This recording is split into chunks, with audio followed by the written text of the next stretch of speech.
Hoanetsika teto Antananarivo renivohitra kosa dia teo ny tanàna fety izay nokarakarain'ny Global Action sy ny P&Co moa izany tetsy amin'ny stade annexe Mahamasina. Ny akon'izay kosa nondeha hoentina amintsika.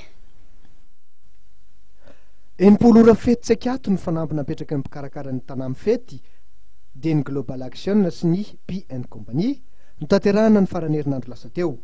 Isan'ny fety nakotrokotroka teto tendrombohitra tokoa ity nokarakaraina tao amin'ny kianja ivelan'ny Mahamasina ity.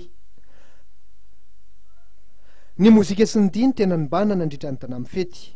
Ireo tanora kokoa no nasaina ho avy ny sabotsy lasa teo araky ny fandarana natokan'ireo mpanakanto izay anafana ny segoavana.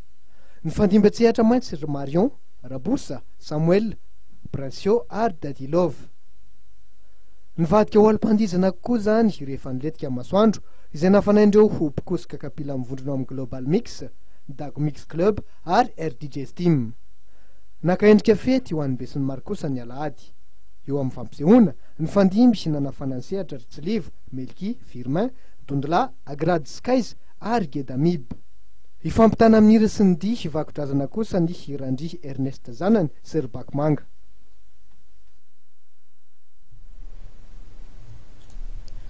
Dia tao anatin'ny fanadihadiana iny ihany koa moa toko lahy sy toko vavy no amaranantsika ny fampahalalana vaovao. Isaorana sankasitrahana ianao nanaraka izany hatry amin'ny farany mametraka ny vilomony mandra-pitafa ho amin'ny rampitso indray.